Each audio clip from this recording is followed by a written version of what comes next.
उत्तर प्रदेश में आओ, बनारस से 200 किलोमीटर की दूर पर एक दरगाह है, नाम है कचौछा शरीफ। हर जुमेरात को औरतें जाकर के सजदा कर रही हैं वहां पर। और आगे बढ़ो, लखनऊ के करीब देवा शरीफ, रंडी का नाच होता है वहां देवा शरीफ के उर्स के मौके पर। और आगे बढ़ो, दिल्ली में निजामुद्दीन की दरगाह, वहां पर लोग सजदे कर रहे हैं। और आगे बढ़ो, राजस्थान में अजमेर है, मस्जिद बगल में है, अल्लाह के दर पे सजदा करने वाले नहीं हैं, मगर ख्वाजा मोइनुद्दीन चिश्ती अजमेरी की कब्र पर लाखों लोग सजदा कर रहे हैं। आज का मुसलमान शिर्क कर रहा है। उसके बाद कहता है कि मुझे जूते क्यों पड़ रहे? तुझे अल्लाह ताला ने जिस चीज का तुझे जिम्मेदार बनाया था, ला इलाहा इल्लल्लाह, तूने उस ला इलाहा इल्लल्लाह की को खत्म कर डाला। तूने इतना शिर्क किया है और अल्लाह को छोड़ करके गैरों के दर पर तूने अपनी पेशानी को इतना जलील किया है कि अल्लाह ताला अगर चाहे तो तुझे सब हस्ती से मिटा दे। कल रात में मेरा प्रोग्राम था यूपी के अंदर, लखनऊ के करीब में एक जगह रायबरेली। मुझे वहां के नौजवानों ने दावत दी, कहा शेख साहब हमारे यहाँ बिल्कुल अहले हदीस नहीं है, 2-4-5 घर के लोग हैं, आप आइए। पूरा इलाका कब्र परस्तों का इलाका है। मोहब्बत रसूल के मौजू पर वहां मेरी तकरीर हुई। बड़ा अच्छा कस्बा है यूपी का रायबरेली, बड़ी तरक्की में है वहां के मुसलमान। मुसलमान तो हैं, कौन से मुसलमान हैं? अल्लाह को छोड़ करके गैरों के दर पे सर झुकाने वाले। खुतबे मसनूना के बाद मैंने आपके सामने कुरान मजीद की सूरह रूम की आयत नंबर 41, आयत नंबर 41 पढ़ी है। इस आयत में अल्लाह ताला ने दुनिया में जहां पर भी कोई मुसीबत है, कोई संकट है, कोई परेशानी है, कोई फसाद है, कोई बिगाड़ है, उसकी वजह क्या है? क्यों है दुनिया में बिगाड़? अभी कोरोना से हम निकले नहीं थे कि आज मुल्क के कितने हिस्सों में डेंगू फैला हुआ है। इंसान बीमार होता है, डॉक्टर के यहां जाता है, जांच आती है, प्लेटलेट कम हो गया, 1.5 लाख होना चाहिए 50,000 हो गया, अगले दिन 25,000 हो गया, प्लेटलेट खत्म, आदमी खत्म। एक मच्छर इंसान को मौत के घाट उतार दे रहा है मेरे भाई। मुल्क के कितने हिस्सों में आज सैलाब और बाढ़ से कितनी हलाकतें हुई। आपका ये सीमांचल का इलाका भी सैलाब से बहुत मुतासिर रहता है। कितनी जगहों पर सूखा पड़ जाता है, बारिश नहीं हो रही है, किसान परेशान है। ये मुसीबतें क्यों आती हैं मेरे भाई? ये परेशानियां क्यों आती हैं? अल्लाह ताला ने इस आयत में उसका जवाब दिया है। ज़हर अल फसादु फिल बर्रि वल बहरि बिमा कसबत अयदिन नास। ज़मीन के अंदर, आसमान के अंदर, खुश्की के अंदर, तरी के अंदर, कायनात के चप्पे चप्पे में जहाँ पर भी तुमको फसाद नज़र आए, बिगाड़ नज़र आए, तबाही नज़र आए, बर्बादी नज़र आए, फबिमा कसबत अयदिन नास, तो ऐ इंसानों उस पर तुम गौर करो, विचार विमर्श करो। उस पर गौर करोगे तो तुम ये पाओगे वो तुम्हारे करतूतों का नतीजा है, वो तुम्हारे बुरे कामों का नतीजा है। दुनिया में जहां पर भी बिगाड़ है उसकी वजह सिर्फ और सिर्फ एक है, तुम्हारे बुरे करतूत हैं, तुम्हारे गलत काम है, तुम्हारे पाप हैं। ज़हर अल फसादु फिल बर्रि वल बहरि बिमा कसबत अयदिन नास। ऐ इंसानो तुम्हारे करतूतों की वजह से इस दुनिया में फसाद है, बिगाड़ है। और अल्लाह ताला ये मुसीबतें क्यों नाजिल फरमाता है? लियुज़ीक़हुम बादल्लज़ी अमिलू, ताकि अल्लाह ताला तुम्हारे कुछ आमाल की तुमको सज़ा दे दे। सारे आमाल की सज़ा नहीं दे रहा है अल्लाह, कुछ आमाल की सज़ा दे रहा है। सारे आमाल की अगर वो सज़ा दे देगा, रूए ज़मीन पर कोई सांस लेने वाला बाकी न बचेगा।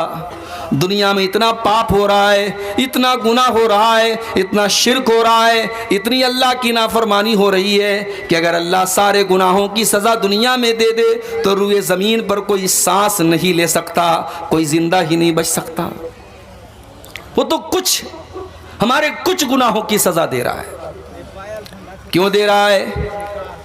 लियुज़ीक़हुम बादल्लज़ी अमिलू, हम तुम्हारे कुछ करतूतों की सज़ा इसलिए दे रहे हैं लअल्लहुम यरजिऊन, ऐ मेरे बंदो, ताकि तुम अल्लाह की बारगाह में रुजू कर लो, तुम अल्लाह से तौबा कर लो, तुम अल्लाह से माफ़ी मांग लो, तुम अल्लाह की बारगाह में गिड़गिड़ा लो, तुम अल्लाह की बारगाह में आकर के माफ़ी मांग लो।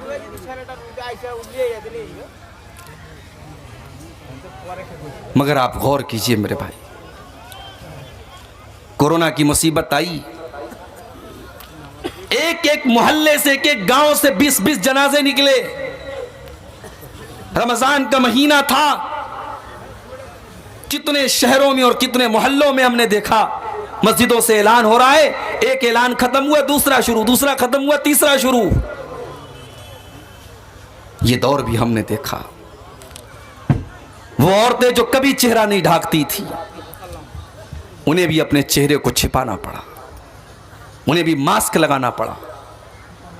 हवाई जहाज पर वो एयर होस्टेस जिसको अपने शरीर को नंगा रखने के लिए पैसा दिया जाता है, तनख्वाह दी जाती है, उस एयर होस्टेस को भी इस बीमारी ने सर से पैर तक नकाब में, उसको आप नकाब कहिए, उसको आप मास्क कहिए, उसको आप जो है सुरक्षा कवच कह लीजिए, कुछ भी कह लीजिए, उसको अपने शरीर को ढांपना पड़ा।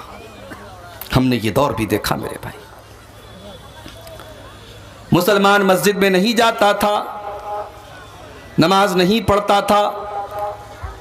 बहुत होता था लोग जुमा की नमाज में मस्जिद में आ जाते थे, लोग ईद बकरीद की नमाज में ईदगाह में आ जाते थे। कोरोना ने वो दौर भी हमको दिखाया कि अल्लाह ताला ने ऐसे हालात पैदा कर दिए कि मस्जिदों के दरवाजे बंद हो गए, मस्जिदों के दरवाजे बंद हो गए। तुम नहीं आते ना मस्जिद में, मत आओ। अब मस्जिद में तुम आ नहीं सकते, मस्जिद के दरवाजे तुम्हारे लिए बंद हो गए, तो चाह करके भी तुम मस्जिद में नहीं आ सकते। कोरोना के इस दौर में हमने ईद की नमाज अपने घर में अदा की जो कभी नहीं कर सकते थे। तरावी की नमाज मैंने अपने घर पर अपने परिवार को पढ़ाई।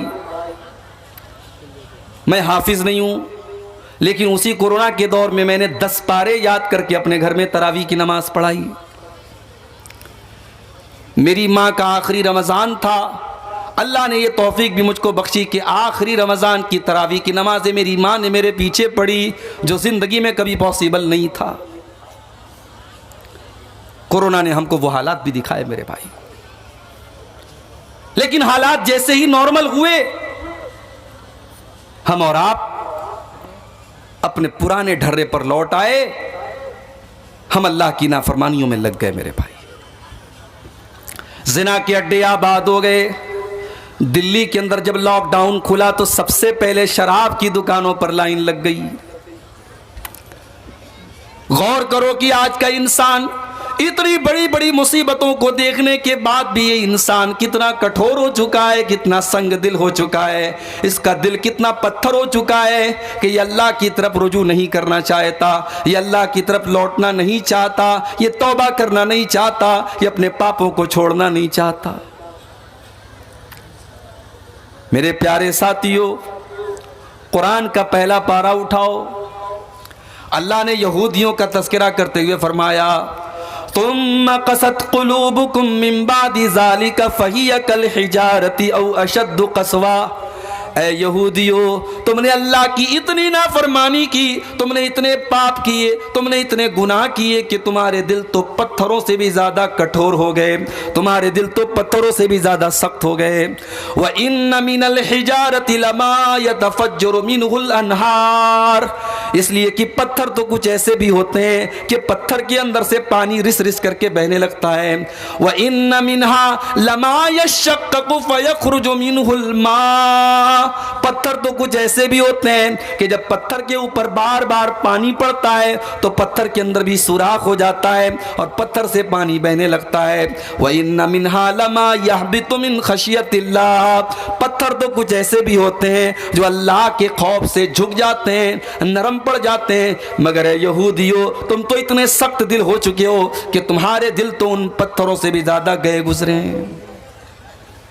अल्लाह ने तो यहूदियों के बारे में कहा था। आज यहूदियों की जगह हम और आप अपने आप को रख करके सोचें, हमारे दिल भी मेरे भाइयों पत्थरों से भी ज्यादा सख्त हो गए। रोजाना जलसे हो रहे हैं। नवंबर दिसंबर का महीना आपके सीमांचल में जलसों का महीना है। आज इस गांव में तकरीरें, कल उस गांव में तकरीरें, परसों फला गांव में तकरीरें, 20-20 तकरीरें हम सुन रहे हैं। लेकिन बेनमाजी आज भी बेनमाजी है, सिगरेट पीने वाला आज भी सिगरेट का आदी है, शराब पीने वाला आज भी शराब का आदी है, हराम खाने वाला आज भी हराम खोर है। क्यों मेरे भाई? इसलिए कि गुनाह करते करते, पाप करते करते हमारे दिलों के ऊपर अल्लाह ने मुहर लगा दी है। अल्लाह के प्यारे नबी फरमाते हैं, इन्नल अब्द इज़ा अख्ता खतियतन, जब बंदा कोई गुनाह का काम करता है, जब बंदा कोई पाप करता है, नुकितत फी क़ल्बिही नुक्ततुन सौदा, तो अल्लाह ताला उसके दिल के ऊपर एक काले रंग का धब्बा डाल देता है। एक ब्लैक कलर का, एक काले रंग का पॉइंट और धब्बा उसके दिल के ऊपर डाल दिया जाता है। अगर बंदा तौबा कर लेता है, वो धब्बा मिटा दिया जाता है। लेकिन अगर बंदा बार बार उसी गुनाह को करता है, बार बार अल्लाह को नाराज करता है, बार बार वो गलत काम करता है, तो वो काले रंग के धब्बे उसके दिल के ऊपर बढ़ते चले जाते हैं। हत्ता तालु व क़ल्बहु, यहां तक के पूरा दिल, पूरा का पूरा दिल काला हो जाता है। और जब दिल काला हो जाता है, अल्लाह के प्यारे नबी फरमाते हैं, फ़ज़ालिका रानु, तो दिल के ऊपर एक गिलाब चढ़ जाता है, एक पर्दा चढ़ जाता है। और इसी पर्दे का जिक्र अल्लाह ने कुरान में किया, कल्ला बल राना अला क़ुलूबिहिम मा कानू यक्सिबून, मेरे बंदो तुम्हारे करतूतों की वजह से, तुम्हारे गलत कामों की वजह से तुम्हारे दिलों के ऊपर पर्दा पड़ चुका है। आप तो खुशनसीब हैं, शायद आपको अंदाजा ना हो। जब आप ये कहते हैं ना कि हम अहले हदीस हैं, तो ये कोई मजाक नहीं है मेरे भाई। अल्लाह ने आपको बहुत सारी गंदगियों से बचाया है। उत्तर प्रदेश में आओ, बनारस से 200 किलोमीटर की दूर पर एक दरगाह है, नाम है कचौछा शरीफ। हर जुमेरात को औरतें जाकर के सजदा कर रही हैं वहां पर। और आगे बढ़ो, लखनऊ के करीब देवा शरीफ, रंडी का नाच होता है वहां देवा शरीफ के उर्स के मौके पर। और आगे बढ़ो, दिल्ली में निजामुद्दीन की दरगाह, वहां पर लोग सजदे कर रहे हैं। और आगे बढ़ो, राजस्थान में अजमेर है, मस्जिद बगल में है, अल्लाह के दर पे सजदा करने वाले नहीं हैं, मगर ख्वाजा मोइनुद्दीन चिश्ती अजमेरी की कब्र पर लाखों लोग सजदा कर रहे हैं। आज का मुसलमान शिर्क कर रहा है। उसके बाद कहता है कि मुझे जूते क्यों पड़ रहे? तुझे जूते, तुझे अल्लाह ताला ने जिस चीज का तुझे जिम्मेदार बनाया था, ला इलाहा इल्लल्लाह, तूने उस ला इलाहा इल्लल्लाह की को खत्म कर डाला। तूने इतना शिर्क किया है और अल्लाह को छोड़ करके गैरों के दर पर तूने अपनी पेशानी को इतना जलील किया है कि अल्लाह ताला अगर चाहे तो तुझे सफे हस्ती से मिटा दे। कल रात में मेरा प्रोग्राम था यूपी के अंदर, लखनऊ के करीब में एक जगह राय बरेली। मुझे वहां के नौजवानों ने दावत दी, कहा शेख साहब हमारे यहाँ बिल्कुल अहले हदीस नहीं है, 2-4-5 घर के लोग हैं, आप आइए। पूरा इलाका कब्र परस्तों का इलाका है। मोहब्बत रसूल के मौजू पर वहां मेरी तकरीर हुई।